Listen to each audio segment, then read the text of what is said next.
While inspecting the blackberries one last time, I found something that kind of caught me a little bit by surprise, but it shouldn't have.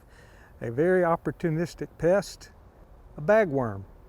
This is how bagworms overwinter. The female will attach this bag to, normally it's a branch of a tree that they're going to feed on. But if you happen to run across a bagworm like this, especially if it's on a plant that you've had problems with bagworms before, remove it, take it off, because that female has filled this bag with eggs. That is how they overwinter. They overwinter as eggs in a bag.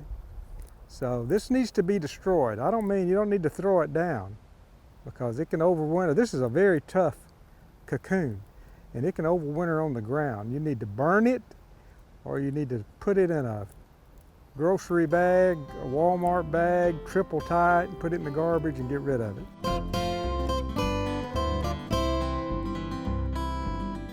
Thanks for watching. We have other quick tips. Just subscribe below.